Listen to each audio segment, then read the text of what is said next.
Good morning, dear friends, and welcome again to this Friday morning group. We have an interesting talk for us today because Emma Roberts is going to talk about something called Quakerology. Emma.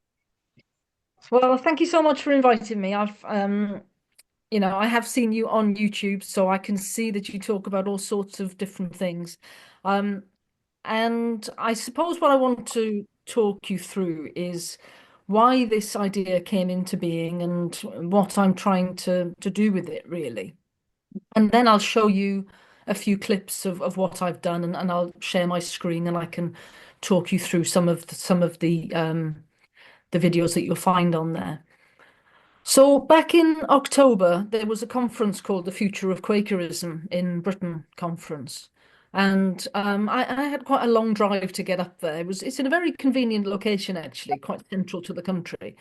But I had about a 4 hour drive. Now, what I do on drives like that is I play some kind of podcast.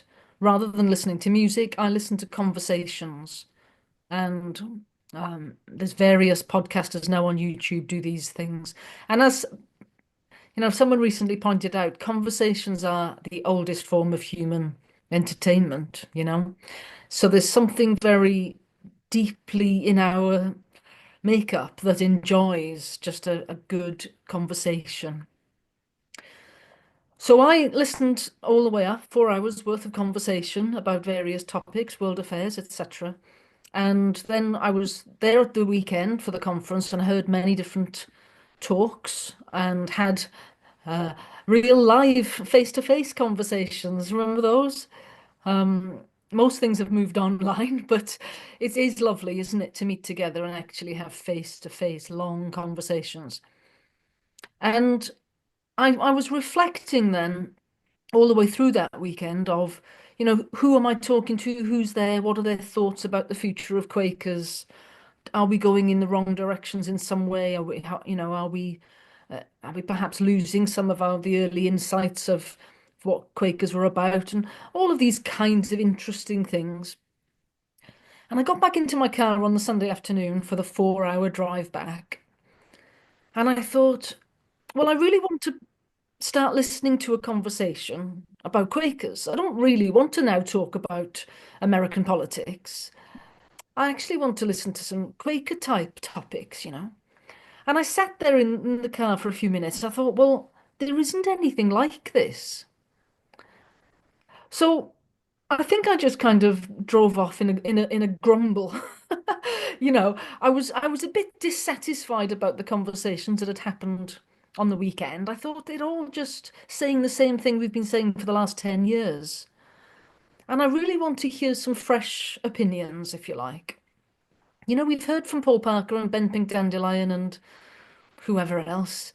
We've heard them before. And I mean, I said to Paul myself, you're giving the same analysis as you did 10 years ago when you were early in your days as recording clerk. Your analysis then was that Quakers are not growing because we're not inclusive enough, and we need to be confident and inclusive and open our doors more.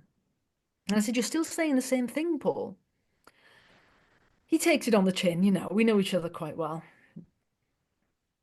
And I was in the car driving back thinking, well, I wonder how we can have more of these kinds of conversations that are slow conversations, not rushing, not sound bites, not trying to clip a video and edit it down so that you get the kind of the brash, I don't know if flash, I don't know what the word is, kind of slick. That's the word.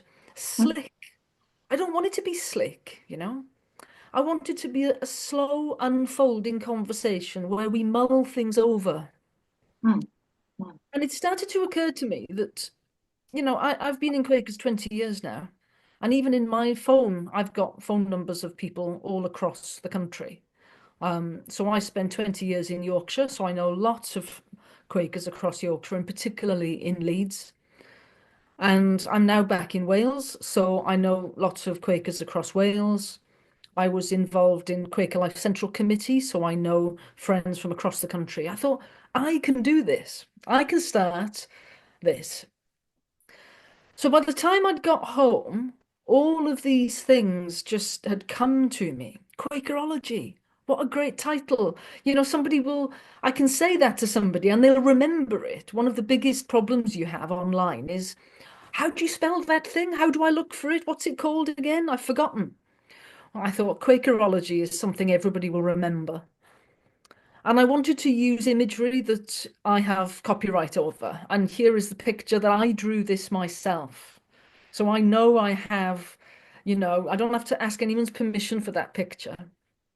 So by the time I got home, I think the very next day, I took a photograph of that and I rang some friends and said, will you be willing to be interviewed, for this new experiment, really? And I was able to, I don't know if you've been following at all. I mean, Beth Allen was one of the people I interviewed very early on. Basically, November, December last year and January, February of this year, I have not had any of my usual university teaching. I took on my teaching load in the summer, which means that for the very first time in how many decades, I haven't had any teaching and I haven't had any marking to do. So I had all this energy and all this time. So, and I never do things by halves. And I got going and I basically recorded more than 20 interviews before we even got to my launch date of January the 1st. And in January and February, I've carried on. I've interviewed now 50 people and I'm going to do 60. So I decided I didn't know how this was going to develop. It's just emerged, really. I've just kind of trusted and gone with the process.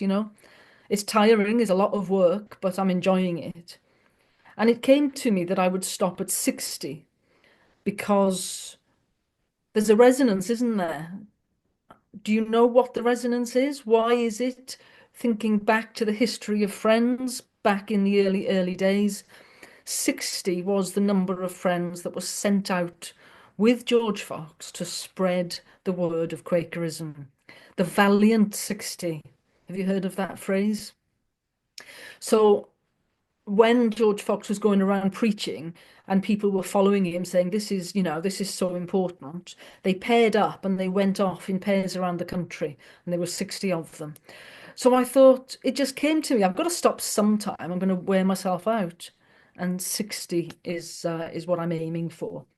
So I'm going to share my screen then and show you what I've been doing.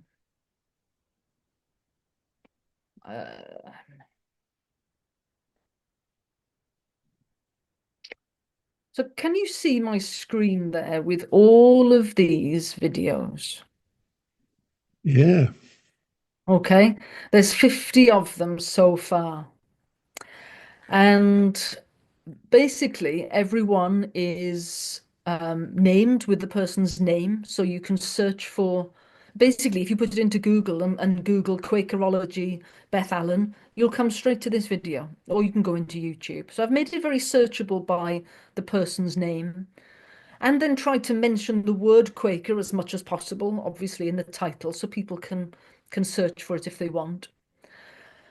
And the sheer range of topics there. Can you see that it's scrolling down all of the videos? Are you looking at the right screen? Can never quite be sure what I'm showing you. So I'm just going to show you some clips from what I've Sounding a bit done. bonkers. Now, can you hear the sound then? Did the sound play? Yes, right. So let me just. So this morning I have literally just completed an interview.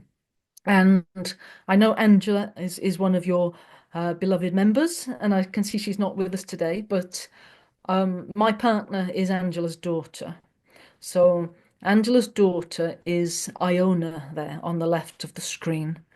And I'm just going to play for you just a couple of minutes where she tells a story about a very powerful meeting for worship that she was involved in. Let me just play this for you.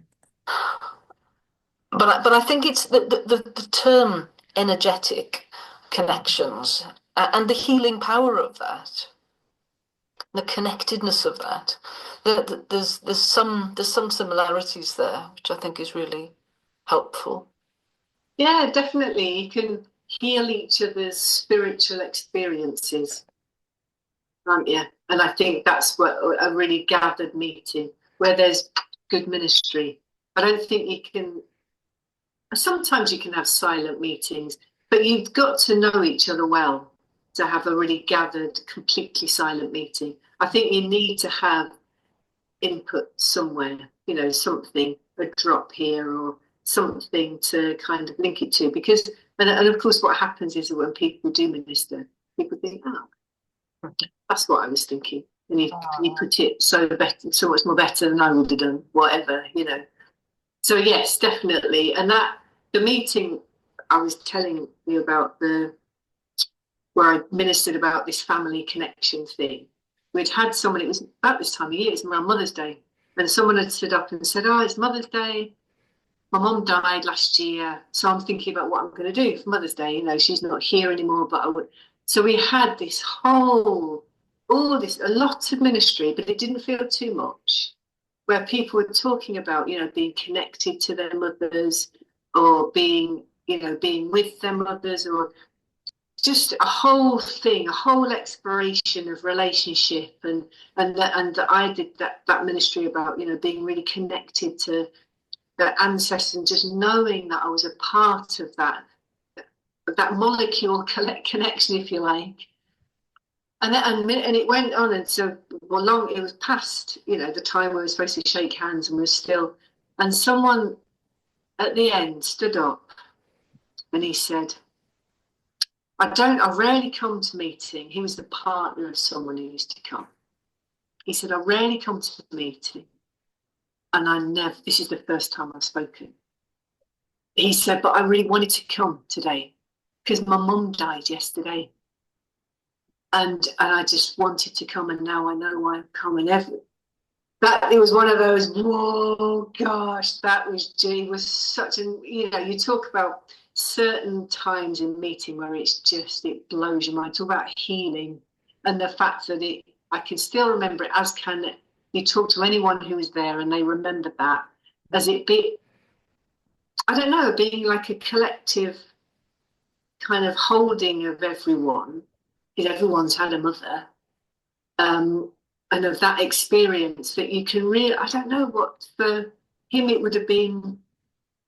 I don't know, just like, oh yeah, she's gone, but actually she's still here. It's just explained, I guess. Those things that are eternal, it was explained to him, and he didn't know that that's what he wanted, but he knew he wanted to come to meet him that morning.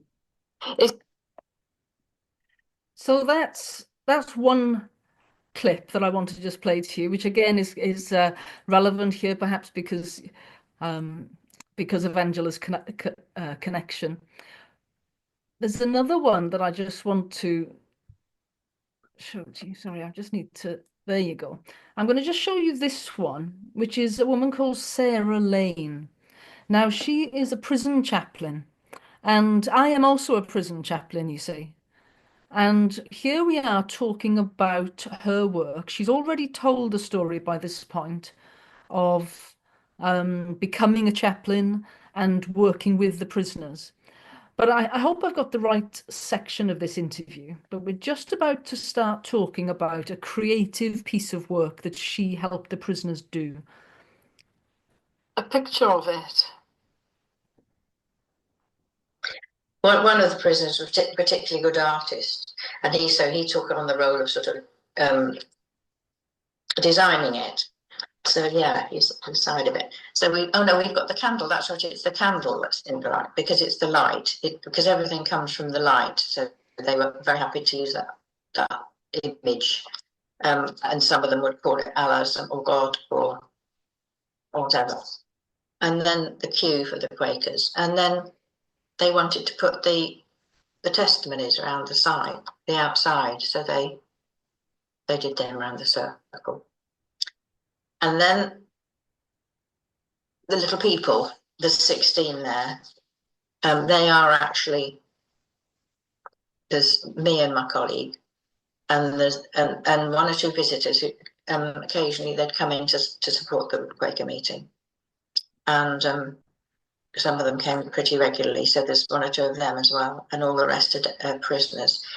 But funnily enough, none of the prisoners would sew themselves. They didn't, I think they thought it was too hard to do a face. And to be honest, having done some of them, it is quite difficult to do a face accurately with the needle and thread. But I think we've got enough likeness for them to realise who they are. And then the rays, we did rays of different colours coming out from, a bit like as I say, the queue or the light. And then like from the sunlight, you get rays spreading out. And they said what they got within the Quaker meeting enabled them to be different with other people. And that was the rays going out and making a change. And so there were all the different coloured rays, and some of them I got some gold thread, which they learned to couch so that it was a bit sparkly as well. And then they started thinking about what they could put in words to indicate to people what they got from the Quaker meeting. Shall I read them out? Yeah, you can probably see them much easier than me. Hope. And these are things that the men suggested. Friendship, acceptance, joy, trust, respect, peace, comfort. And then on the other side, if I do that, you can see on that side there, encouragement, love, forgiveness, faith, support, affirmation, diversity, light. So amazing, actually. I thought it was quite touching, all those things.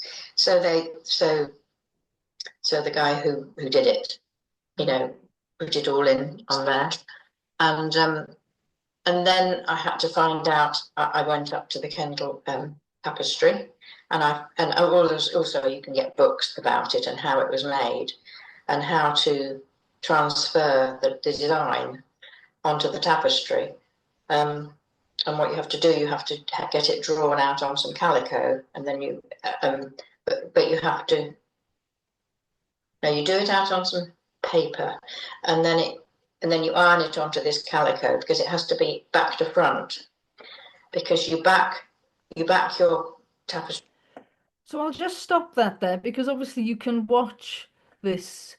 You can watch all of them, but that's the one by Sarah Lane. And I just wanted to give you two examples really and you've already seen the one by Beth Allen, where people are talking about how they're putting their Quaker faith into action, and that is a tapestry panel which, if you wanted it in Bristol at some point, you could ask for it, and we could bring it down to you in Bristol and get it displayed. As you can see, that's a photograph of the panel which has been mounted, so it's quite large. It's 2 or 3. It's about 3 foot across.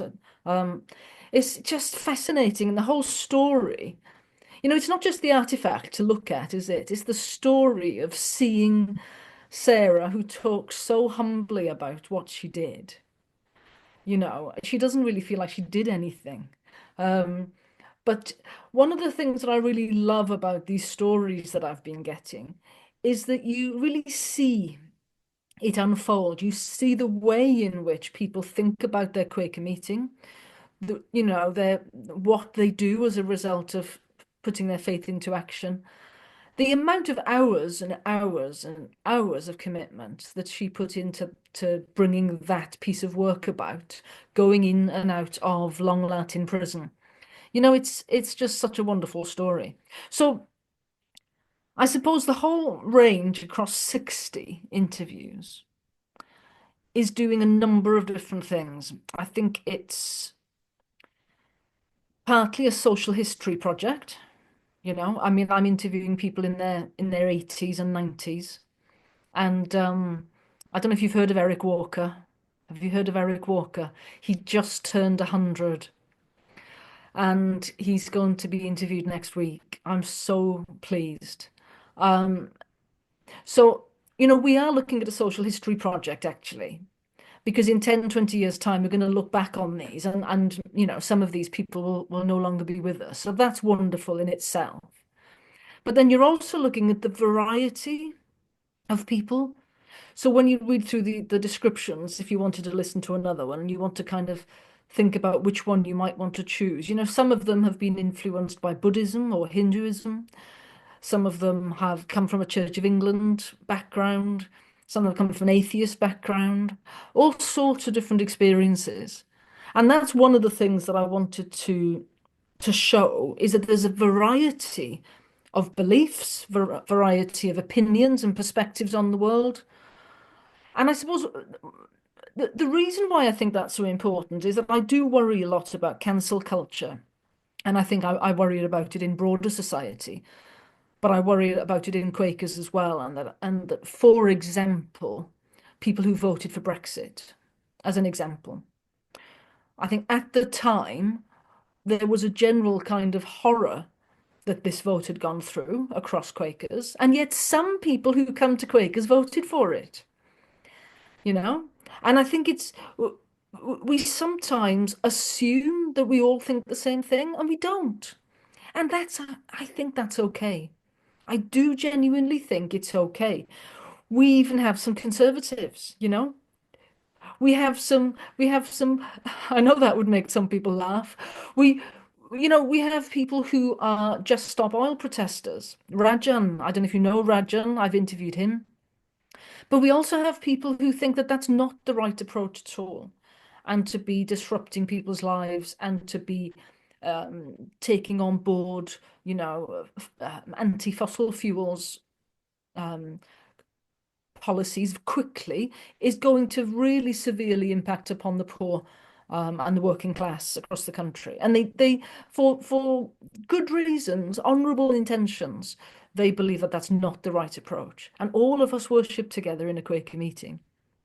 So one of the things that I wanted to show is this variety that we have across our society. And then what I also wanted to do was to really talk about the future of Quakers. I was very disappointed really by the depth of conversation we were having to really explore these issues at the conference. So whenever I see that somebody's interested in this, I really delve into, well, how could we deepen the experience of meeting for worship across the country week in, week out? How can we challenge people and take people forward in an adventurous way, like you've just talked about there, and learn from people like Beth, who are willing to say, come on, friends, let's give this a go, you know? So I think that's a good enough introduction. Let's stop there and then maybe you want to ask me some questions and I can see what you're interested in exploring.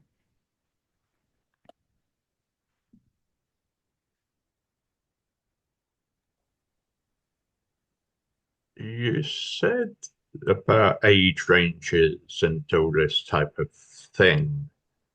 How have you interviewed young Quakers as well in that sense? Because I worked with Quakers, I worked with children and young people for what 25 years, and the development there, some of their ideas were a bit wacky sometimes, but these are the sort of people we want within our society to actually push us forward. Well, there's an interview early on by a young person from, I think she's up in Scotland, and that's a person called Robin. So you can listen to that video. Now, Robin, I think, is about 20 years old. and is currently doing some kind of degree, I forget what, up in was it Glasgow University, I think, and has some, is doing actually some research, a research project on Quakers. So that's a really interesting one. And then another one is with Kit King. Do you know Kit? So Kit is currently a trustee for BYM, and I think actually co-clerk or assistant clerk or something at the moment. So again, how old is Kit? Maybe 25, maybe I'm guessing. Um, He used to be part of Bristol area meeting. right, so you'll know Kit well then. So that's a really interesting video to listen to. Um, I think one of the reasons I did approach more. And I think there was a variety of reasons why they, shall we say, thoughtfully declined. Some people said yes, but then I think they thought to themselves, oh my gosh, I'm going to be on YouTube publicly, and, I don't necessarily want all of my views to be that public. So I suppose, to be fair to them, they're still in a very early life stage. I did approach a teenage friend who was in a meeting where I was visiting and with her parents, and I said, if you're interested, please do consider this. But again, too intimidating an experience, perhaps. And I think some people are perhaps just a bit intimidated by the format, of thinking that they're going to be on camera for an hour. Um, so so I didn't get as many as you might like, as I might like.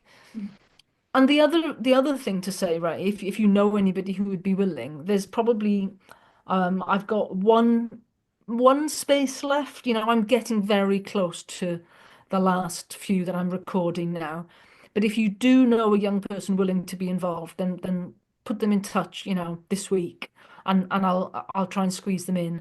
Um, I would suggest to you that there is some cancellation happening as well. Okay.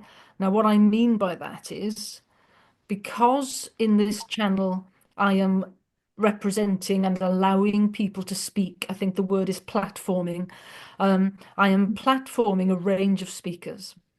Now, you might listen to 60 interviews and you might disagree with half of them. You might think, what an idiot, or you might think, what a ridiculous thing to say, or I don't like that.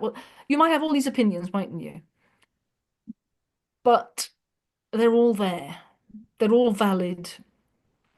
Some some people in the current generation of young friends don't think that we should be allowing this variety of speech.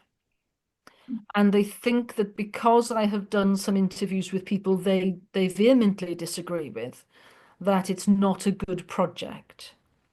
So what I'm hearing is that one of my interviews, I think it's number 11, with a woman called Heather. Heather has written a book about the worries that she has about children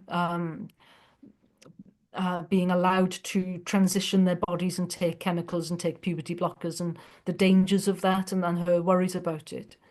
And because of that interview, I'm hearing that this is a terrible thing to have done, to allow that interview to be broadcast. Now, I don't think it's a terrible thing. I think it's right that we listen to her, let her speak for herself, and you can come to your own judgment on whether you think that's a reasonable argument to make. And I think the world is safer. I think our society is safer if we hear from people who are sounding an alarm about various things. We can take up that on board. So I think some young people who so for example, there's a person who I approached who also runs a YouTube channel. So I know for a fact that he's not worried about his public persona being out there, but he's declined. And not just declined in a kind of a thoughtful and polite way, just doesn't respond. Says he'll think about it. So I know he's alive, and I know he's got my email. Doesn't respond.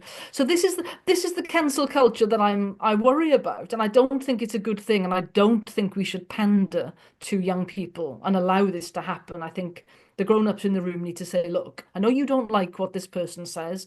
Maybe she doesn't like what you say, but I think we should all be heard, you know, let's speak reasonably with each other and have conversations. So the answer is yes, but not as many as I'd like. And I've just remembered there is another young person I've spoken to, Catherine War. Now, she is a really interesting person because she has stopped coming to Quakers and has started going to the Church of England. Fascinating person. I do wholeheartedly recommend that. We're not Christian enough for her, which is why she's left. But I strongly recommend that video. And I mean, Sophie's quite young as well. Sophie's probably 30 or so. Sophie Bevan. So there's a few, you know, but not as many as I might like. Mm. That's what I don't know if I'm right in this, but wasn't it Voltaire who said, you know, I disagree with what you say, but I will fight to death to for you to be able to say it, Yes. which I think is a powerful statement, and we as Quakers should be doing that thing. But Well, I mean, I'll add something else, Ray, which if you've watched some of these videos, you'll have heard me say already. Um, you know, I hold some wrong opinions, okay? And as a result of my wrong opinions, I have been expelled from Quaker Space. Now, have you heard of Quaker Space? It's a Facebook discussion group. So it's a private group that the staff at Friends House manage, and you know it's quite interesting sometimes to have discussions. So I said a wrong thing, and the wrong thing was that I mean I'm a gay person myself, as I've just said, and I really quite uh, what's the word? Fearful maybe about the way in which Pride has developed over the last 10 years. So Pride is a movement. I mean, Iona and I met at Pride in Leeds. But it's developed over the last 10 years in two different directions at the same time. It's become a family-friendly event, and you see loads and loads of toddlers and children there. But at the same time, it's become more sexualized. And whereas in my day, when in my 20s, we were wearing baggy t-shirts with slogans, you know, fighting for, you know, civil partnership or whatever. Nowadays, there's people in sexual gear, leather gear, furry costumes. You know, people dress up as animals, but then have a leather chain and all sorts. And I mean, it's just, I don't even want to know about it myself, if I'm honest. But there's sexualized, it's become sexualized at the same time as being family friendly. And I really don't like that. Now, I made a comment around this on Quaker Space and I was banned for being homophobic. So there you go. So, you know, it's an interesting yeah, situation we find ourselves in. And I'm scathing about the way in which Stafford Friends House, led by the recording clerk Paul Parker, sanctions this. He knows all about it. He carefully has discerned that I am the appropriate person to ban from Quaker Space for having the wrong opinions. So this is it's interesting, isn't it? How this kind of suppression of my voice, here I am, Sorry. I'm video. so sorry. I have to have it on for emergencies, but sorry. No problem. that's okay. Yes, I understand the being banned from things, but yes, it's happened to me in my experience as well, you know, within left-wing organizations, which I am told I'm too strident. Mm. What's too strident, I Yes, asked. yes. But that's a whole other matter. So I always think of myself as chatting far too much. So I will go in a moment and allow others to.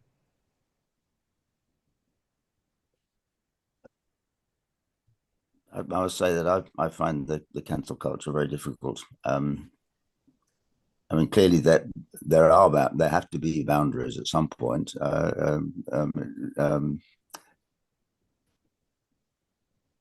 But where is the boundary between expression of unpopular opinion and hate speech?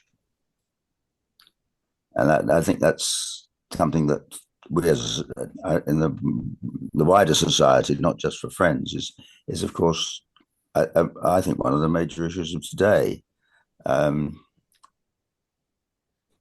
don't know whether this is relevant, but I've recently had quite a strong spat on Facebook with a young man, well, younger than me man, who actually, it isn't obvious, but he's actually my son.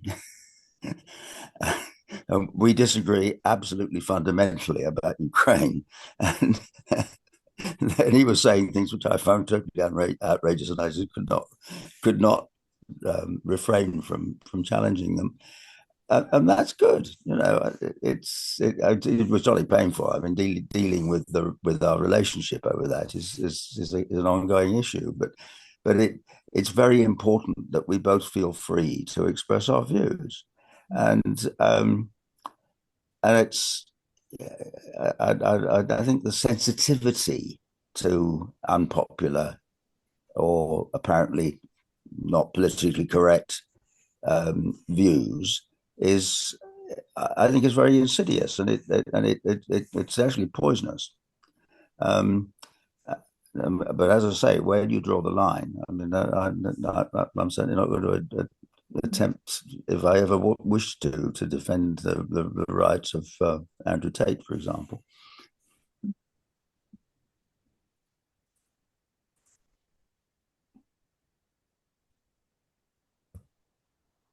Do you want me to offer thoughts, or is that just a comment?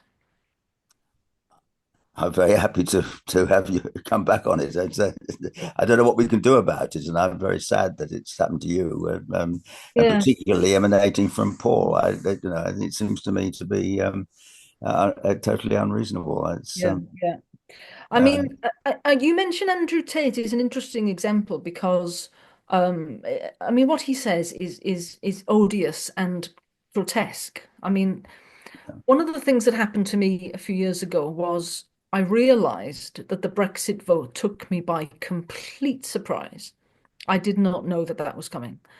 And it made me very aware that I was reading that, like I've been called, you're in the bubble or something. I've been reading in my own echo chamber. And I took a decision that I must go outside of my echo chamber. So I was reading The Guardian, I'd look at the BBC a bit, and that was really all I did. And I realized, and I don't do that now, and I mean, I still observe what's happening in The Guardian and the BBC, but I stand back and I get my news from a variety of sources. One of the things that I did was I heard about Andrew Tate, I'd heard of Jordan Peterson.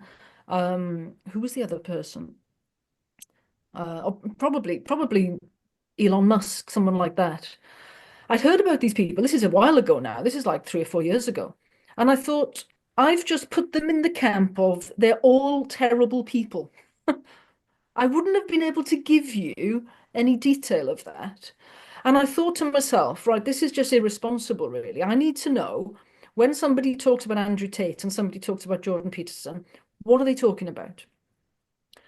It's a bit like, Jane Austen and Emily Bronte. Like I went and read them, so I know what the style is.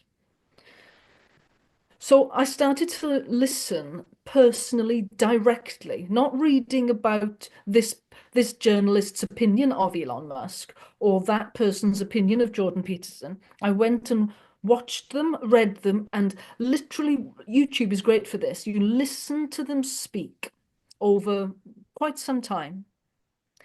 And I came to my own views of what these people are like. And I can tell you in some detail what I think about them now. And I think Quakers are generally getting this wrong. Certainly on Elon Musk. I mean, I think Quakers are generally, you know, branding him as some kind of Nazi or something, which I just think is ridiculous. It's really ridiculous. So I can I can talk at some length now on these major characters in the world because these are so. I mean, their fame is beyond anything we can imagine because it's worldwide, you know. Their following on X, Twitter, as well as on YouTube, all sorts of different platforms. They're reaching millions, if not billions, of people. I mean, it's staggering, staggering. So that is the one thing that I really do recommend. You get out of your bubble and you get brave enough to go and listen to what these people say directly from their own mouths and come to your own independent judgment of who they are and what they're saying.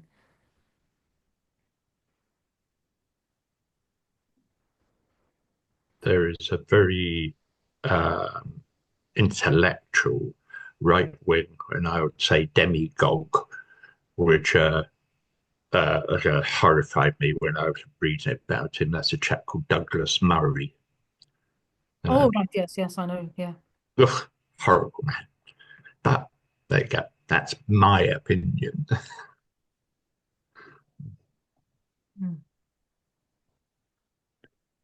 Yeah, this is great. It's lovely to have you, Emma, and it's great that you're doing this project. I mean, it's a wonderful piece of living history and sociology, but it's an exercise in using technology to deepen communication and all sorts of things. And there's some parallels with our Quaker discussion group, particularly the format that we're using to publish that we've discovered, and the wider audience that we're getting simply by publishing. Because it's not just that you're communicating with Quakers, but people are going to pick this up from anywhere and everywhere, and you'll find, I started doing some blogging and I got some about solar energy and I got comments from Australia, which was like brilliant, Yeah. right outside my bubble. And a remark which we're going to have a discussion about democracy next week, which I think is sort of carries on from this. But I've been looking up a form of governance called consensualocracy, which is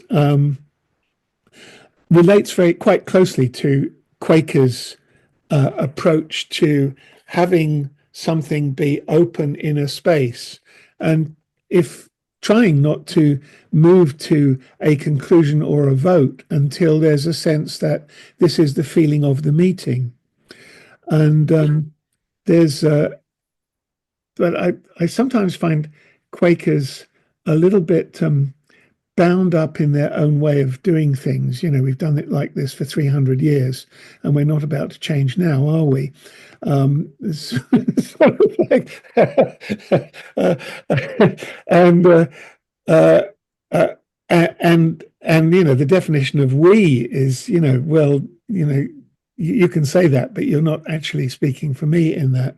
And something that I've come across in another area is an approach developed by a German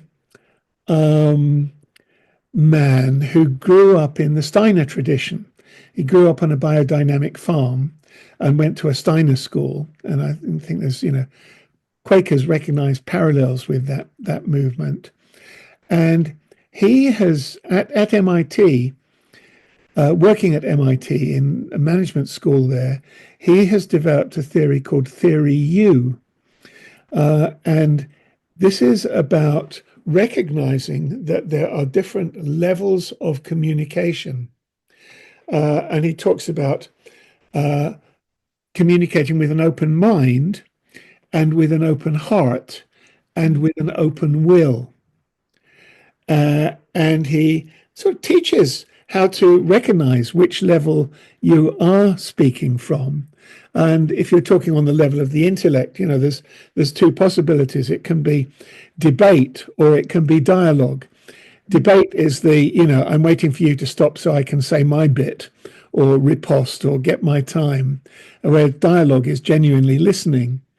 And the level, and that sort of corresponds to intellectual quotient, if you like, understanding. The next level is on the emotional level, open heart. It's empathic, it's compassionate, and at the deepest level, which is the level of spirit, open mind, open heart, open will, he calls it.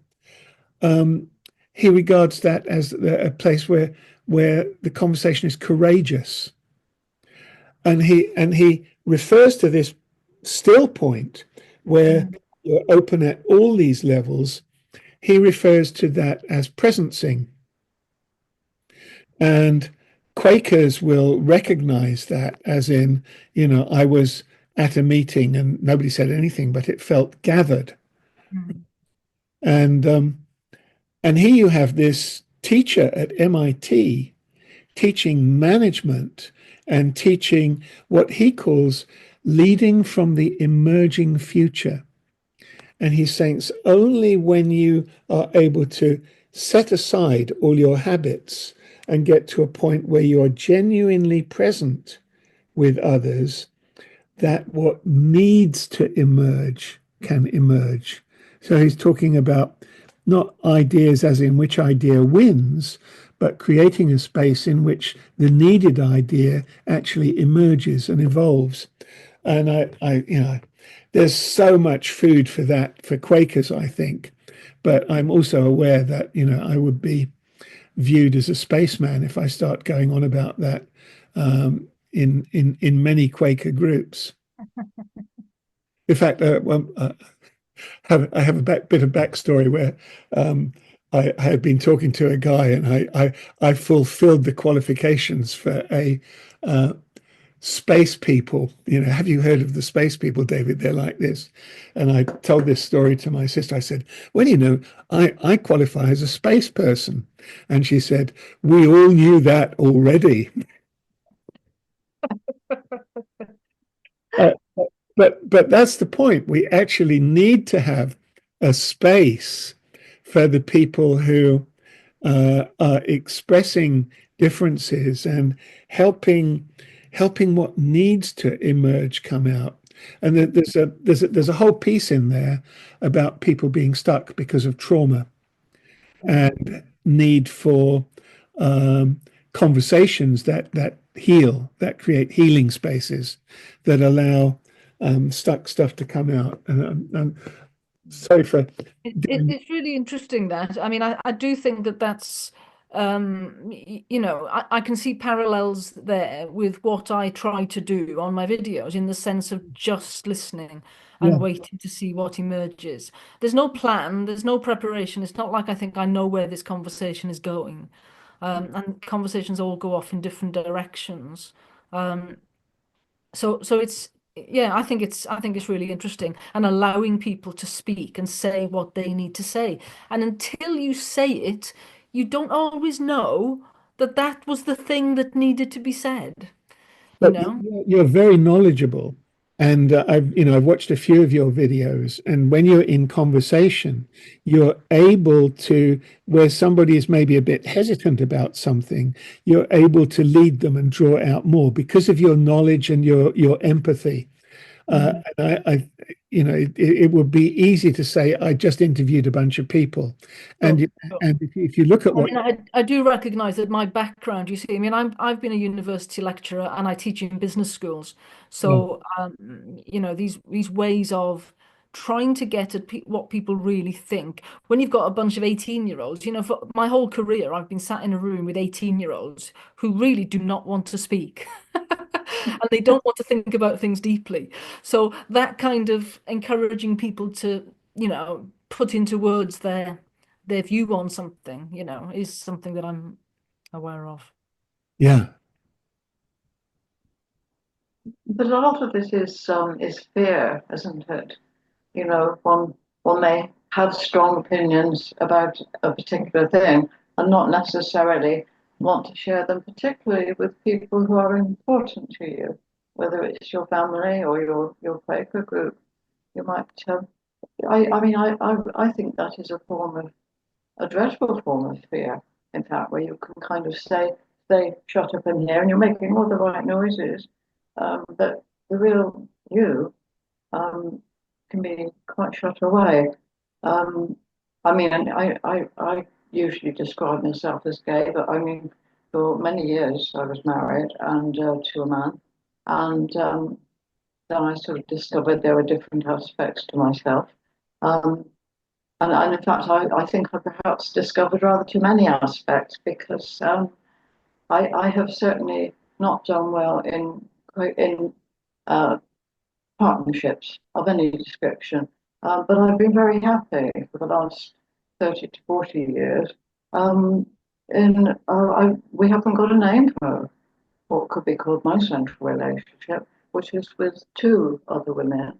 And we live close to each other, and we have what would be described in a different society as a lifelong partnership. But there's no name for it. And it's very seldom that I feel confident to even mention it because people have got their views and they want to be sympathetic, but really the shutter comes down. I mean, I watched this. I'm deliberately not looking at anyone's face. I'm trying not to, but I have seen that shutter come down often, very often, which is sad because I think one of the things we need to celebrate is the way that we all, I don't know, it's as you were saying earlier on, Emma, we've all got something really special about us to say. And it may not be, it may be a bit unpopular, but it makes other people think, even if they don't want to feel the same way or go along that route, it's still valid and it's still important to be able to do it. So I think it's really great what you're doing. It's extremely empowering. Well, thank you for your support. Yes. And this is why Quaker community is so powerful because we do, welcome everyone and we encourage you to be who you feel God wants you to be. And where we put the boundaries, as I think it was Roger saying, about what people can say, is we don't want people to be hurting each other in a kind of a physical violence way. I might disagree with you, and I think that's okay. And it might be difficult for some people to hear what you've just said, Patsy, and think, oh, well, I don't want to know about different types of relationships. And it might be difficult. And, I mean, I've had this all of my life, and well, you've got to try and find a way to live with integrity yourself and be. I mean, this is where I find the Christian language is helpful, you see, because if you think of, well, God is my judge, not you, so I'm going to live as I feel God wants me to live and to be as, I don't know, morally virtuous as I can be within what God has given me, So it's what your perceptions of me are. So, well, it's mildly interesting, but I mean, we can't, we can't go overboard with it because you might be doing the thing that's the future, and everyone else needs to hear what you're doing. So we have to just be, open-hearted and tolerant and listen to people. But sometimes that also means, well, are you sure that this is really good for you? Are you sure that this is meaningfully? I mean, I'm not talking about you, Patsy, but in general, we might challenge people and say, well, look, are you sure? Because have you thought about these unintended consequences? Have you thought about where resentment is building up here because this is not happening? And so we can gently guide each other, can't we? Um, and I think that's what Quaker meetings do very well. So the thought that some people are criticizing us and saying we're not very welcoming, I think it's just laughable, really. I think we're so welcoming as a community. I really don't think, I mean, people do have to have some level of robust person, kind of strengthen themselves and to find friends who can support them to go into a space where somebody is maybe not going to talk to you. It's like, well, so what? Other people will talk to you. We have got to get a little bit of backbone about these things, haven't we?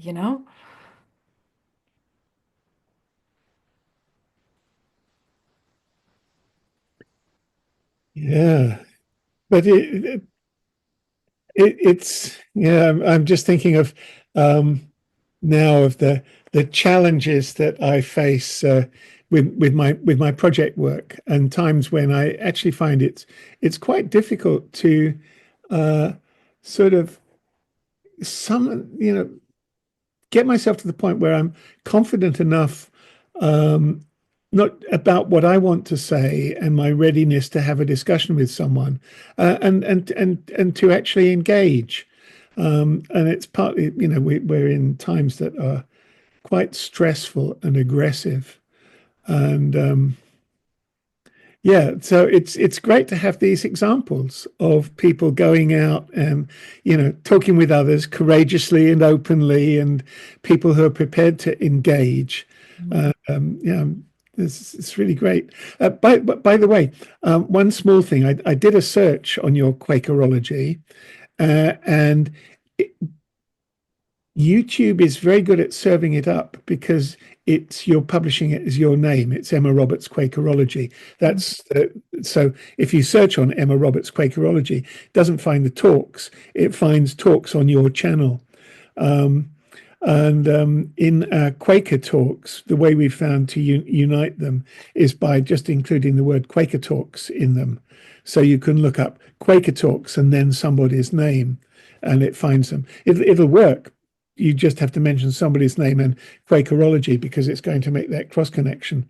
But I think it's really interesting we have to understand how the social media work so that we can use these channels wisely. Yeah. Let me just finish by saying a little bit about that, because I mean I'm not a social what's it called, search engine optimization expert. I mean, I don't know enough about that, and in a way I'm quite happy for it to be found organically. I mean, I do think there's a place for this in reaching beyond Quakers to people who are interested in liberation theology or whatever else, and they might think, oh, actually that's interesting. Or people from a Buddhist tradition interested in our silence or whatever. But I suppose I don't need this to go viral. I don't need millions of people to be watching it. The crowd that are watching it are clearly UK based, but there are signs that people are watching it across Europe and in Australia and in America. I just maybe I haven't mentioned just how many people are watching it. The significant figure metric, which you don't see as from the outside, is that there's been about 1,200 hours watched so far. It's only been up since January. So, that's a lot.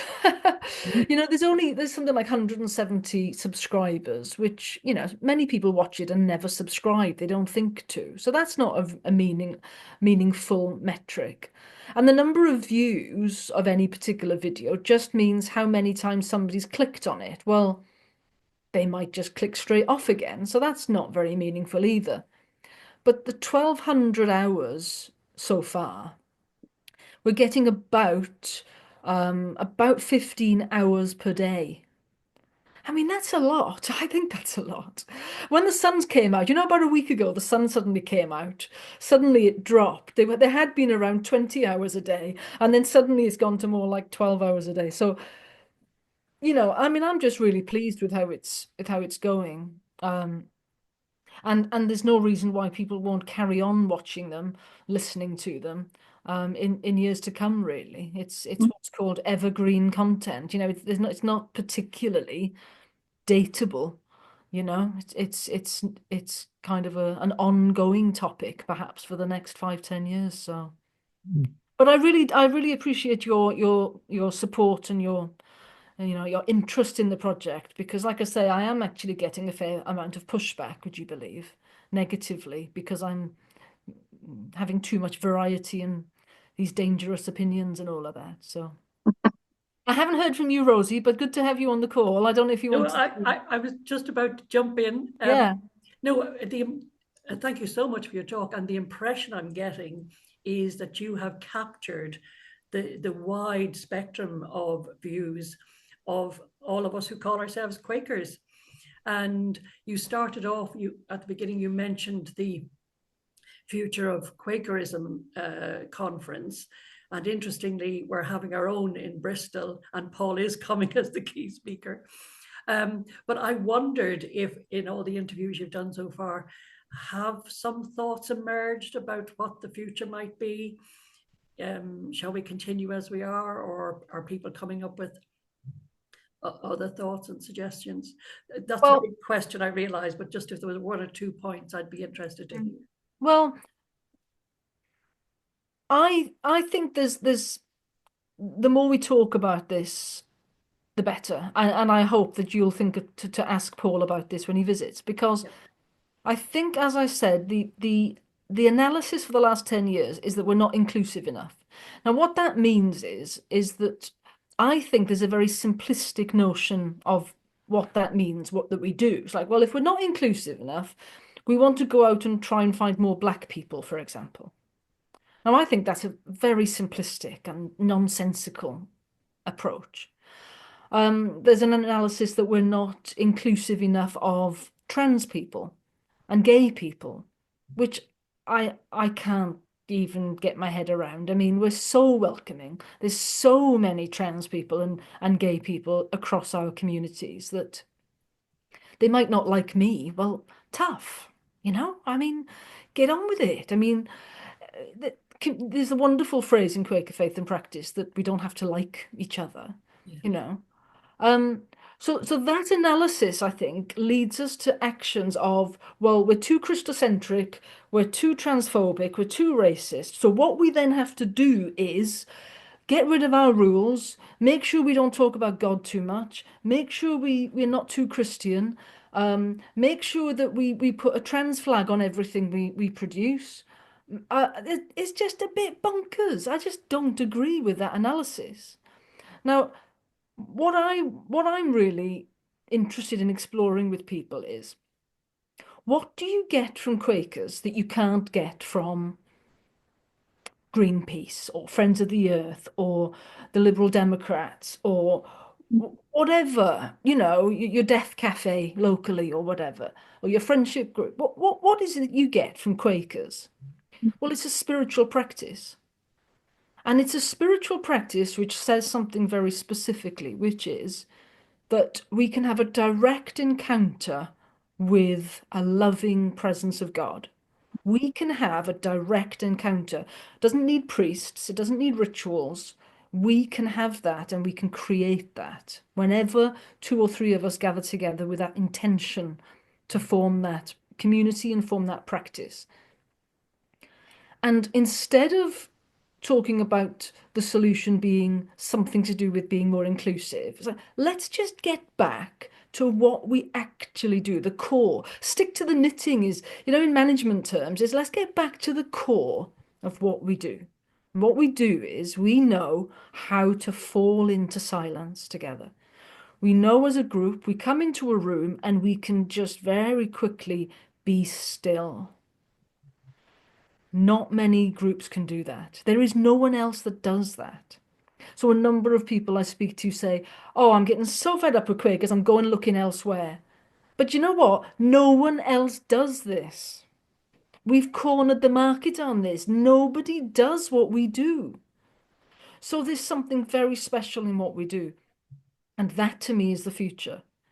We remember the spiritual depths that we can create together, and that this transforms our lives. It completely changes our perspectives. It gives you goosebumps, you know, it's like, wow. That's what we can do. And that's what will draw people to us. You know, forget the political messaging, forget the collection of opinions that you're supposed to have, forget all that. Let's just worship together and you know, praise God together. That's very good. Thank you very much, Emma. Thank you. I think that we do have an issue around that, and that is the kind of language we use to describe it. And while I'm very happy with the language you used, there are some people who won't be, and yet the experience and the reality of it is still available to them. Exactly. And so I think we need to be. I mean, it's related to your very powerful point about cancelling. Um, uh, we need to accept each other's language and be prepared to do some translating. Um, every nowadays once a year I preach in the United Reformed Church, and I have to use language in a way that is not my usual. It doesn't come too difficult to me. I've attended, although I come from long Quaker tradition, as some of you know, but I went to Reformed Church in those days, Congregational, and then Presbyterian at Sunday school, and so I learned the language, as it were. Yeah, yeah. But If I can recommend Ben Wood to you as well, one of my early talks with Ben Wood, you can see then that I've so early in this process that I'm still full of all of my frustrations, whereas I've calmed down a bit now, 50 interviews on. But Ben Wood is, I think, a really interesting, so interesting. Let's look at that. And I don't know if you know Ben, but No, we I don't. talk about just this kind of issue in some detail. An encounter I treasure and remember when Phil Gross was a member of our meeting at Redlands. He said, "Well, of course, the Christian language isn't where I come from. It's not part of my tradition and my growth. But don't ever patronize me by not using it." Exactly. And I think we've lost that confidence, you see. So I think that was a terrific. You will hear a lot about Jesus, the Bible, Christianity. As I just said, praise God, that's challenging, isn't it, in a Quaker context? Nobody says that. And it's like, well, do you know what? I think there's a lot to be amazingly grateful for in this world. Harvey Gilman is another amazing conversation. Terrific. One of the things that came out of the Harvey Gilman talk was thinking about how simple prayer is.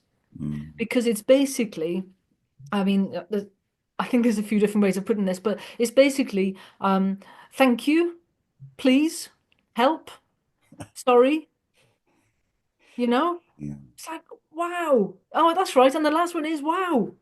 Like, it's just so simple. And yet we can, as we talk about these things, this is where, we become spirit-led and we really enrich each other's lives. So I don't wish to open up the proverbial well, can no, of I will need to go soon. Yeah. I've got another interview in 10 minutes.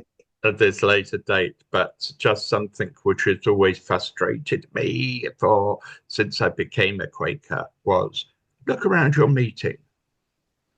Look to find out what sort of profession they are. I can guarantee nearly you won't find any plumbers, any carpenters, any shop workers, any of those type of professions. Quakers are a very middle class thing, and a lot of them wouldn't have it otherwise. We've just lost, as you know, Ray, we've lost the exception of that, Brian Perry. Oh, definitely. Yes, most definitely. And his presence in meeting was very important to me. Lovely man. Anyway, yes, I'm going to leave you anyway. You might want to continue, but I'm going to leave you. Thank you so much for inviting me. It really does mean a lot to me. Thank you very much. Thank you so much for the last hour and a half. It's been wonderful. Thank you. Great. And then there was us. Yeah, I've got to go too, I'm afraid. Okay. I wasn't even sure I could spare the time for this, but I'm very glad I did. Pleased with that. Bye. Bye, Roger. Right, friends. Well, I think that's it for today. And next week, controversy. Are we democratic or are we not? Patsy. Yes, my friend George Clark is going to be getting us going, I hope. I've got a text here.